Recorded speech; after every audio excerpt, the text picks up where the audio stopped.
Welcome back to Business Boone, a product of the Boone County Chamber and hosted by Deep End Talent Strategies. I'm Shauna Lake. And I'm Lauren Byram, and today we are joined by Shane Connor, who is the owner and CEO of A-Tech Electrical Contractors. Welcome. How are you? I'm doing well, thank you. Awesome. Thanks for joining us.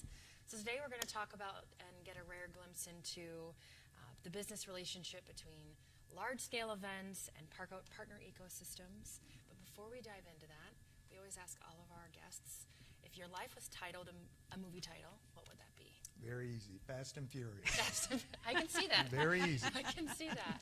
Knowing you, I can see that. That's awesome. I love that. You want to elaborate a little bit? That's just the way I have always been. I don't want to say I love the stress and pressure, but everybody else thinks I do. But it's just the way I just like to constantly work, and I like to always have a plan. So I'm always moving. Okay, so Fast and Furious, but with a plan underneath it all. Exactly. Okay, awesome. Exactly. Controlled I know where chaos. I'm going. Controlled chaos. Yeah, controlled chaos. That's right. Thank you. Yes. Well, we're excited to have this conversation. So today we're going to dive into the Super Bowl, unions, business ownership, maybe 3 things people didn't expect to have tied into a conversation. But before we do, just tell us a little bit about you and your background and your life and kind of what brought us to today in A-Tech. Okay, a little bit about me and my background, huh? So I'm actually from Indianapolis. My wife went to Webo. She's from Thorntown. When we moved up to Boone County, I said, there's no way I'm moving to Thorntown. They didn't even have a Taco Bell. So we ended up in Lebanon, and then just years and years of persistence, we ended up in Thorntown, so she won anyway. So, but, I've been married for over 30 years. We have 4 beautiful kids. We are empty nesters officially now. My last son just graduated from Webo last year, and he's in the Air Force. My oldest son works for me. My daughter works for Lebanon Utilities. My second youngest son, he is in the apprenticeship as well, and he's working at the new Lilly site for Industrial Electric. And then, of course, Aiden is in the military. But we've lived in Thorntown now for 7 or 8 years, and I absolutely love it. It's totally different from anything I'm used to, because I'm used to a city life, but it's slowly but surely ramping up that way around here. But it's, I started the company back in 2005 with a former classmate of mine, and I served in the military with him. I ended up buying him out, and I think it was 2009, because that's when they were allowing electricians to go work in Afghanistan, making some really good money, and that's what he wanted to pursue, so I ended up buying him out. And then just started growing the company from there. I was the 3rd fastest growing company in 2010. I was the Small Business Person of the Year in 2015. In 2017, I was the 17th fastest growing company in the state. And then, I love to volunteer, I love to coach, and I love to serve the community, and I love to serve people. Thank you. And we appreciate all that you do and your service, and getting to know you has been really a pleasure. So Well, thank you very much. I appreciate that. Thank you. You're the first person that's ever said that.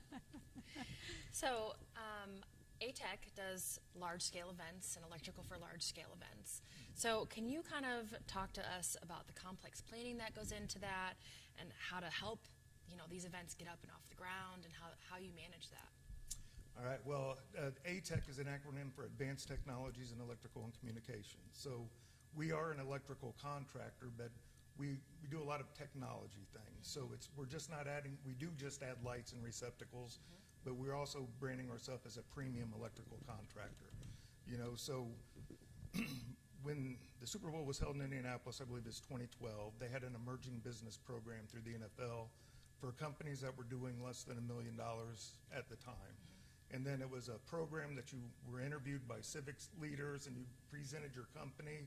It was more to help build the business up and give guys like me that were scared to death to stand in front of people to say about my company. So anyway, I went through the program, and now I speak for the program at every Super Bowl, and I go help engage local businesses. But, the Super Bowl is very unique, because it's very fast-paced and you cannot mess up. There are no mistakes or you will never come back. So, everybody asks me what it's like doing the Super Bowl because they just think it's the neatest thing in the world. And it is, and I'm very thankful to be able to do that. But, I wake up, I go to work, I come home, go to bed, and I repeat that for 5 weeks straight. So, work between 85 to 105 hours for 5 weeks straight. But it's all about planning and being prepared, and test. That's what I tell everybody, because once we install a fiber optic line or, communications lines, you have to make sure it works, and you just test. So, it's very challenging, but through proper planning and being prepared, that's how I've been successful at it. Wow, thank you. Can you tell us a little bit more about the NFL's Emerging Business Program, and what were some of the key takeaways that you might be able to share with some other business owners? Oh, absolutely. It was geared for small business, people that do not have the experience on the big stage, because even though you were in the program, it does not mean you were chosen to do work. So it's they go into local communities because they always want to give back and help the communities that they're there to serve. And they do that by hiring local contractors. Like I hire local contractors now to help us. A lot of interns is what we like to use. But, it's a great program that's ran by the NFL, and it's really helped promote my business because, everybody knows what the Super Bowl is. And it was really the catalyst for me, because that's when I started to really believe in myself. And I'll never forget, it was my first Super Bowl in Indy.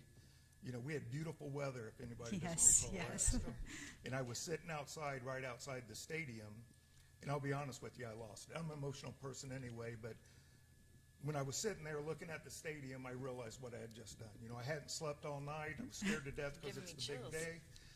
But I was looking up, I was tearing up, and then the gentleman that I work with was standing over. He was one that gave me the opportunity, and he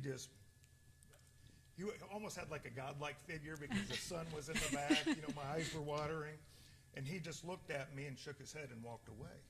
And I didn't understand that, but later when the game was over and we're in the end zone, he came up to me and shook my hand, and he said, I did that exact same thing.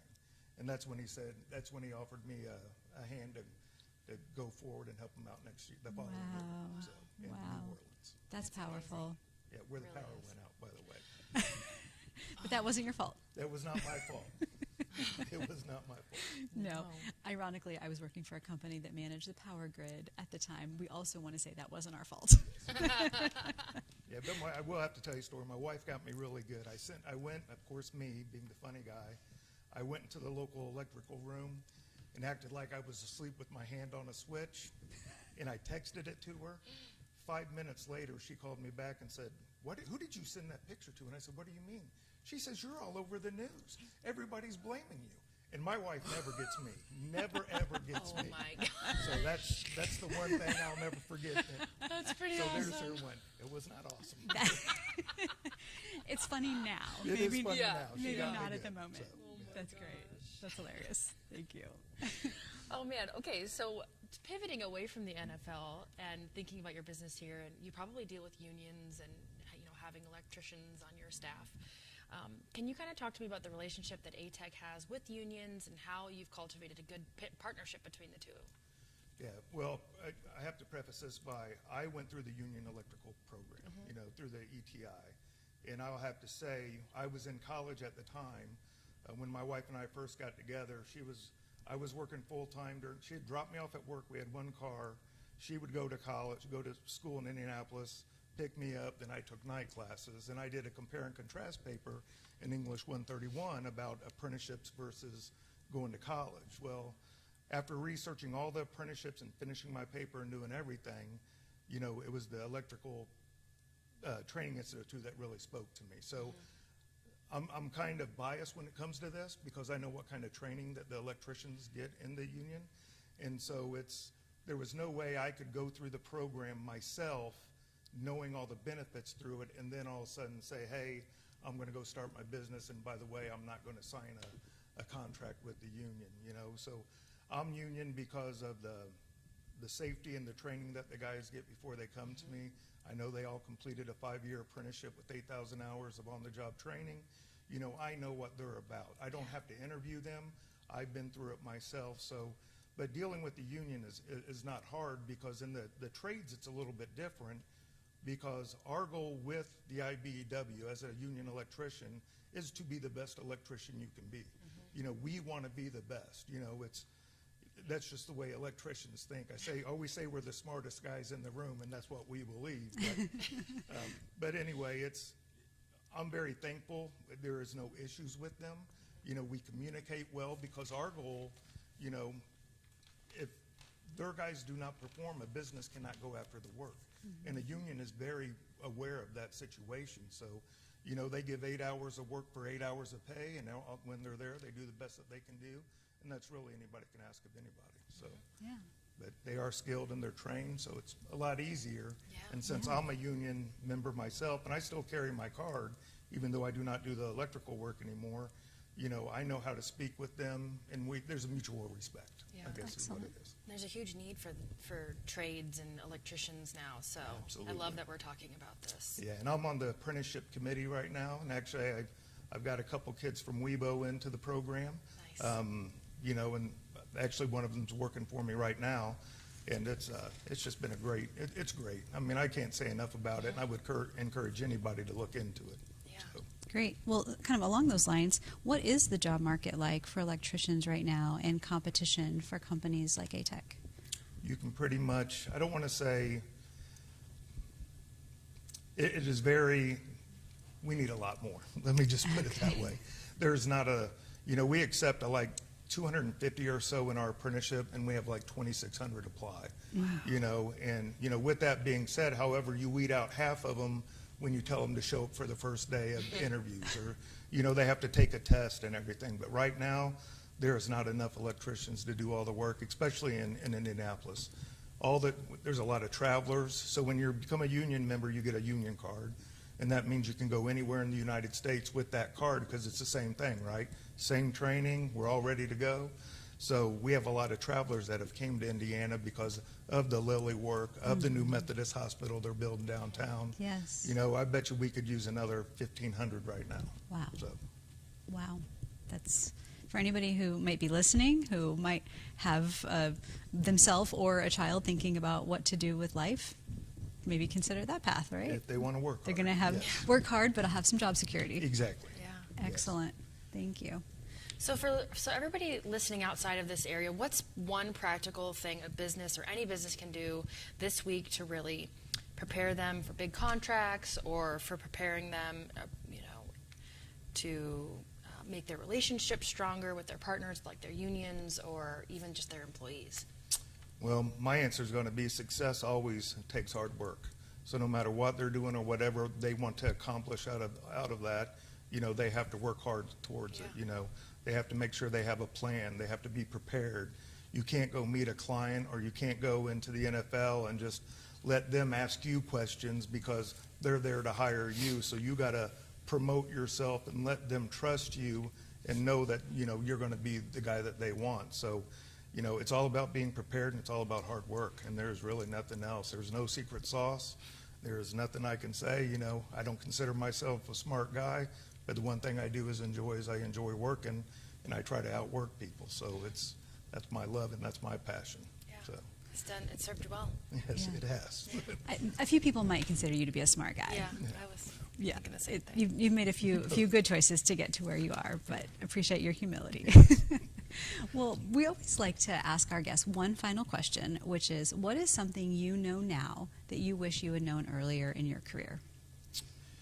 That's a very good question, but the one thing I would have to say is that your social construct and your education credentials, I don't want to say really do not mean much, but in the end, when I was in high school or when I was growing up in the military and all the things that I've done in my life, you look at what other people have and you look at the success that they have obtained for themselves, and you kind of envy that, or you kind of want it, but I really didn't know how to achieve that, so I'm looking at them, and I don't have a 4-year degree. My degree's from Ivy Tech. I have been to Rutgers. I have been to the IU School of Business. I've taken a lot of classes that didn't, but they were more business classes. But I don't have a 4-year degree. I'm running a $100 million a year company, and, I've just done it through hard work. So, You know, the popular kids in school or the guys I used to envy are now calling me for jobs, which is weird because I always, you know, I grew up in government subsidy apartments with a single mom. So I really didn't have the confidence that I needed. So I guess to directly answer your question is I wish I would have had the confidence that I have now, and I believed in myself like I should have, because before anybody would believe in me, I have to believe in myself. Yeah. And that's what I would say to anybody. Believe in yourself before anybody else can believe in you. That is powerful Really advice. good advice. Thank you. Man. Thank you so much. Yeah. Wow, I feel like I have nothing else to say. Right. After Well, that. I am going to say we're going to have listeners that want to reach out to you and talk to you. So how can they get a hold of you? They can go to my website, atech-electric.com.